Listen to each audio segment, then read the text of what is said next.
नमस्कार, मैं रवीश कुमार। प्रधानमंत्री नरेंद्र मोदी ने एक और विदेश यात्रा रद्द कर दी है।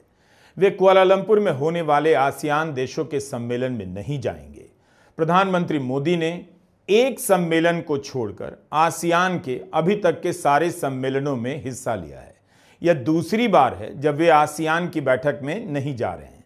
26 अक्टूबर को दक्षिण पूर्व एशियाई देशों के सम्मेलन में हिस्सा वे वीडियो कॉन्फ्रेंसिंग के जरिए लेंगे और इसी दिन 26 अक्टूबर को ईस्ट एशिया समिट में हिस्सा लेने के लिए अमेरिका के राष्ट्रपति ट्रंप कुआलालंपुर पहुंच रहे हैं। अब प्रधानमंत्री नरेंद्र मोदी की जगह विदेश मंत्री एस जयशंकर को भेजा जा रहा है, जिन्हें प्रधानमंत्री मोदी अपने साथ चीन लेकर नहीं गए।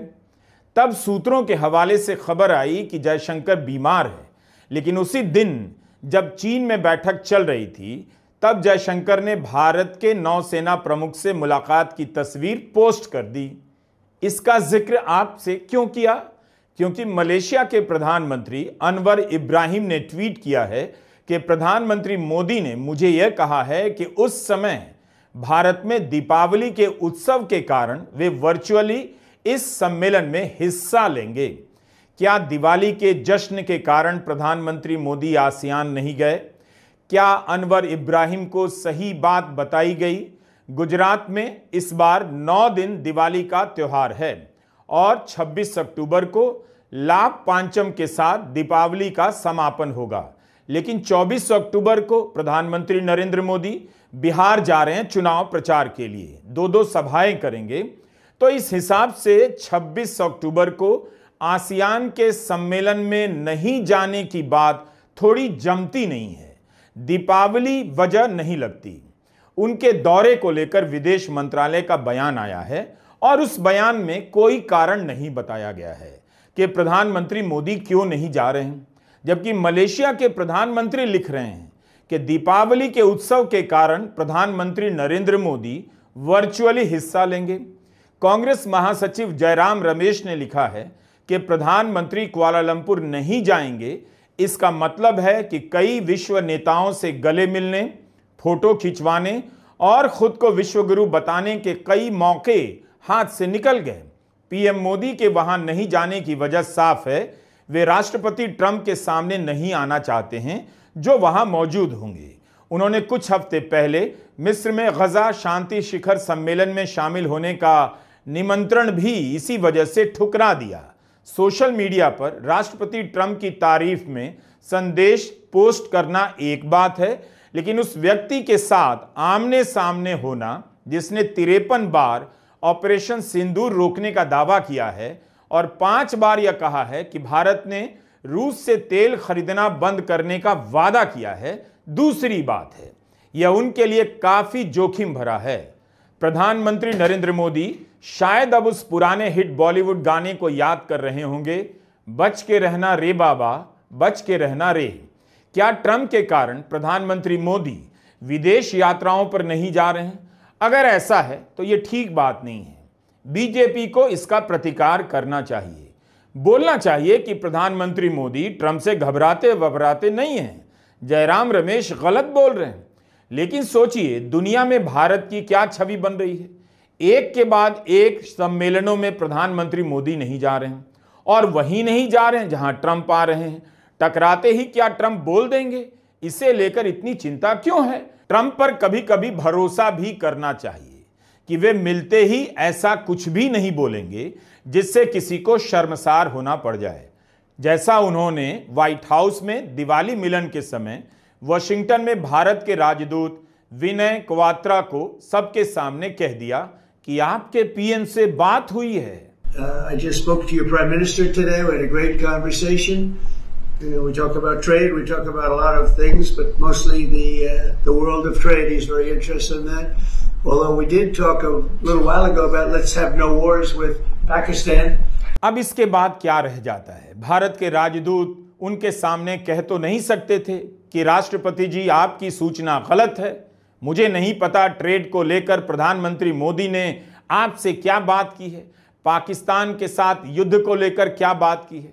अगर ट्रंप भरी महफिल में भारत के राजदूत से इस तरह की बातें कर सकते हैं तो क्या इसी वजह से यह डर बैठ गया है कि कुआलालंपुर में या शर्म अल शेख में सबके सामने ट्रंप फिर से ना कह दें कि अब तो आप ठीक हैं, पाकिस्तान के साथ आपके कहने पर हमने लड़ाई रुकवा दी, और प्रधानमंत्री को चुप रहना पड़ जाए। इससे तो बड़ी बदनामी हो जाएगी। एक हफ्ते के भीतर 4 बार ट्रंप यह दावा कर चुके हैं कि भारत ने वादा किया है कि रूस से तेल खरीदना बंद कर रहा है। भारत के राजदूत के सामने कह दे रहे हैं कि आपके प्रधानमंत्री से बात हुई और हमने केवल ट्रेड और ट्रेड पर ही बात की। हुआ यह था कि प्रधानमंत्री को ट्रंप ने फोन किया दीपावली की शुभकामनाएं देने के लिए। इस पर द हिंदू की पहली खबर देखिए, यह खबर कैसे लिखी जाती है। मोदी और ट्रंप ने बात की, लेकिन भारत और अमेरिका ने जो बताया उसमें काफी अंतर है। अंग्रेजी की हेडलाइन का हिंदी अनुवाद है। भारत के प्रधानमंत्री इस बातचीत के बारे में ट्वीट करते हैं, लिखते हैं कि ट्रंप ने दीपावली की शुभकामनाएं दी। उम्मीद है कि रोशनी के इस त्योहार पर हमारे दोनों महान लोकतंत्र दुनिया को रोशन करते रहें और आतंकवाद के हर रूप के खिलाफ एकजुट खड़े रहें। ध्यान से देखें तो इस ट्वीट में प्रधानमंत्री मोदी क्या बात हुई इसका जिक्र ही नहीं करते हैं। आतंकवाद का जिक्र प्रार्थना के संदर्भ में करते हैं, जबकि ट्रंप ने कहा कि ट्रेड डील, रूस से तेल खरीदने और पाकिस्तान के साथ युद्ध नहीं होने को लेकर बात हुई। इतना अंतर क्यों है? ट्रंप पाकिस्तान का जिक्र करते हैं लेकिन आतंकवाद की बात नहीं करते। प्रधानमंत्री मोदी आतंकवाद की बात करते हैं लेकिन यह नहीं बताते कि क्या पाकिस्तान को लेकर बात हुई और इस संदर्भ में बात हुई। सुहासिनी हैदर ने अपनी रिपोर्ट में लिखा है कि सरकार के सूत्रों ने कहा है कि दोनों नेताओं के बीच पाकिस्तान को लेकर बात ही नहीं हुई। ट्रंप की बात को नकारने का काम फिर से सूत्रों को आउटसोर्स किया जा रहा है। कायदे से सरकार को स्थिति साफ करनी चाहिए। चुनावी वादा होता तो झट से कहा भी जा सकता था प्रधानमंत्री मोदी झूठ बोल रहे हैं, क्योंकि कई बार झूठ बोल देते हैं। लेकिन ट्रंप के साथ क्या बात हुई इसे लेकर झट से ऐसा नहीं कहा जा सकता, क्योंकि ट्रंप से बातचीत को लेकर उन्होंने जो भी कहा है वही जानते हैं। अगर रूस से तेल खरीदने को लेकर बात हुई है तो उन्हें अपने ट्वीट में इसकी जानकारी देनी चाहिए थी। यह सब पढ़कर अच्छा नहीं लग रहा कि प्रधानमंत्री मोदी लिख रहे हैं आतंकवाद पर बात हुई और सूत्र बता रहे हैं इस पर बात नहीं हुई। आखिर जो बात हो रही है उसे बताने में हिचक क्यों है? लेकिन इस खबर को कैसे देखें? रिलायंस के प्रवक्ता ने कहा है भारत सरकार के दिशा निर्देशों के मुताबिक रिलायंस रूस से तेल खरीदने में बदलाव कर रहा है। यह खबर तो CNBC TV 18 पर चली है। मूल रूप से यह खबर रॉयटर्स की है। रॉयटर्स ने अपनी रिपोर्ट के लिए रिलायंस के प्रवक्ता का बयान लिया है और इन मामलों के जानकार सूत्रों का भी हवाला दिया है। अब ये सूत्र कौन है? इस सूत्र ने कहा है कि रिलायंस इंडस्ट्री रूसी तेल के आयात को कम या खत्म करने की योजना बना रही है। रूस की प्रतिबंधित कंपनी रॉसनेफ्ट के साथ तेल खरीदने के करार पर भी विचार चल रहा है। अमेरिका ने 2 रूसी तेल कंपनियों पर प्रतिबंध लगाए हैं। रॉयटर्स की रिपोर्ट में लिखा है कि इंडियन ऑयल, भारत पेट्रोलियम और हिंदुस्तान पेट्रोलियम ने कहा है वो रूस से तेल खरीदने के दस्तावेजों की समीक्षा कर रहे हैं कि इन 2 कंपनियों से तेल ना खरीदा जाए। लेकिन यह बात सूत्रों के हवाले से कही गई है। अगर यह बात सही है कि ये कंपनियां रूस से तेल खरीदना कम कर रही हैं या बंद कर रही हैं, तब इसका मतलब है ट्रंप झूठ नहीं बोल रहे कि भारत ने रूस से तेल नहीं खरीदने का वादा किया है। भारत को ही अब खुलकर बोलना चाहिए कि ट्रंप सच बोल रहे हैं। अब इसी पर कांग्रेस महासचिव जयराम रमेश को चुटकी लेने का मौका मिला। उन्होंने ट्वीट कर दिया, Modi proposes, Reliance dispossess, Trump exposes. ये वही प्रधानमंत्री हैं जिनके विदेश जाने की तस्वीरें दिल्ली से ही आनी शुरू हो जाती थीं जब वे तेज कदमों से विमान की सीढ़ियां चढ़ने लग जाते थे। अगर ट्रंप के कारण प्रधानमंत्री मोदी नहीं जा रहे हैं तो वाकई चिंता की बात है। किसी ने नहीं सोचा होगा, जो विदेशों में होने वाले सम्मेलनों को इतना महत्व दिया करते थे, एक एक सेकंड के फ्रेम का फोटो निकालकर वायरल कराया जाता था कि ग्लोबल लीडर के बीच प्रधानमंत्री मोदी हैं, वही प्रधानमंत्री मोदी अब उन्हीं सम्मेलनों का कार्यक्रम आखिरी वक्त में रद्द करने लगे हैं। सोचिए, जिन सम्मेलनों की तस्वीरों को वायरल कराया जाता था, उनके बिना प्रधानमंत्री को दिल्ली में क्या मन लगता होगा।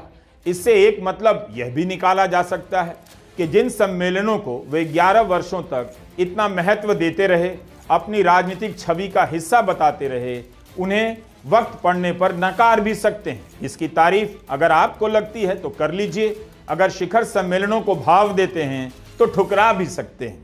प्रधानमंत्री मोदी को ही साफ करना चाहिए कि वे ट्रंप से मिलने को लेकर घबरा तो नहीं रहे हैं, क्योंकि जून के महीने में G7 की बैठक कनाडा में होने वाली थी। उस समय भी चर्चा चली प्रधानमंत्री मोदी जाएंगे या नहीं, उन्हें बुलाया जाएगा या नहीं। आखिरी वक्त में बुलावा आया और प्रधानमंत्री मोदी ने झट से स्वीकार भी कर लिया। तब टैरिफ को लेकर विवाद चल रहा था, टैरिफ का अभी ऐलान नहीं हुआ था। सिंदूर को लेकर राष्ट्रपति ट्रंप श्रेय लेने लगे। G7 का न्योता स्वीकार किए जाने पर अंदाजे लगाए जा रहे थे कि क्या दोनों की मुलाकात कनाडा में होगी, लेकिन प्रधानमंत्री मोदी के पहुंचने से एक दिन पहले ट्रंप अमेरिका लौट गए, दोनों की मुलाकात नहीं हुई। उसके बाद ट्रंप ने उन्हें फोन किया कि अमेरिका आ जाइए, मगर प्रधानमंत्री मोदी नहीं गए। भारत में पहले से तय कार्यक्रम का हवाला दिया गया और ट्रंप से मिलने का प्रस्ताव ठुकरा दिया गया। इस पर भी यकीन नहीं होता है। ट्रंप ने फोन कर बुलाया और इस मौके को प्रधानमंत्री मोदी ने गंवा दिया। अगर टैरिफ का विवाद नहीं होता, ऑपरेशन सिंदूर को लेकर ट्रंप के दावे नहीं होते, तो ऐसे मौके पर दर्जनों लेख लिखे जाते।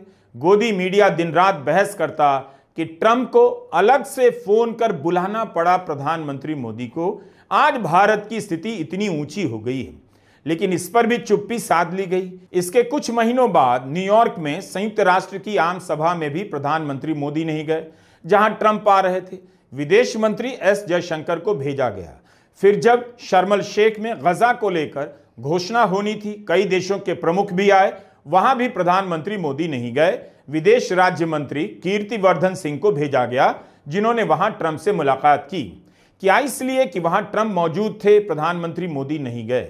अब आसियान के सम्मेलन में नहीं जा रहे हैं। एशिया के उभार पर बोलना प्रधानमंत्री मोदी का प्रिय विषय रहा है और उस सम्मेलन में नहीं जा रहे जिसमें ट्रंप भी आ रहे हैं। इसे आप कैसे देखेंगे? क्या हो जाएगा? ट्रंप प्रधानमंत्री मोदी से टकरा ही जाएंगे। कैमरे के सामने वे कुछ भी बोल देंगे तो प्रधानमंत्री मोदी क्या कम हाजिर जवाब हैं? वे भी तो कुछ बोल सकते हैं, क्यों चुप रहेंगे? जो बात गलत है वो गलत कह देंगे। ट्रंप तो अभी काफी समय तक राष्ट्रपति रहेंगे। ट्रंप ने कह दिया कि प्रधानमंत्री मोदी मुझे प्यार करते हैं। मैं प्यार शब्द के बारे में नहीं जानता, इसे अलग से मतलब नहीं निकालना चाहता। मैं नहीं चाहता उनका राजनीतिक करियर बर्बाद हो जाए। इस बात पर भी प्रधानमंत्री चुप रह गए। उन्हें बोलना चाहिए था कि ईडी के छापे से विपक्ष के नेताओं को बंद करवा दिया, जिन पर भ्रष्टाचार के आरोप लगाए उन्हें अपनी पार्टी में मिला लिया। 11 साल में एक भी प्रेस कॉन्फ्रेंस नहीं की। गोदी मीडिया की हिम्मत नहीं मेरी सरकार से सवाल कर ले, मेरी सरकार के खिलाफ भ्रष्टाचार की रिपोर्ट छाप दे या खोज कर ले आए।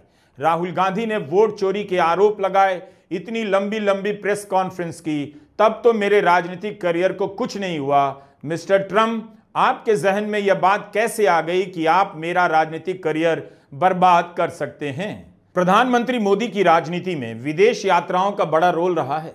इन यात्राओं से जो छवि बना करती थी, वो घरेलू स्तर पर बेरोजगारी और महंगाई जैसे बड़े मुद्दों की भरपाई कर देती थी। जब संस्थाओं पर हमलों की खबरें आती थीं, तब उनके समर्थक कहते थे, ये सब मत देखिए, छोटी बातें, भारत का दुनिया में नाम हो रहा है। जब बोलने की आज़ादी पर हमला हुआ, पत्रकार साहित्यकार जेल भेजे गए, लोगों को जेल भेजा गया, तो समर्थकों ने कहा भारत का नाम भी तो हो रहा है। लेकिन अब उसी भारत के प्रधानमंत्री उन सम्मेलनों में नहीं जा रहे जहां ट्रंप आ रहे हैं, तो इससे अच्छा संदेश नहीं जा रहा है। क्या संदेश जा रहा है, या आपको समझ में आ ही रहा है? नमस्कार, मैं रवीश कुमार।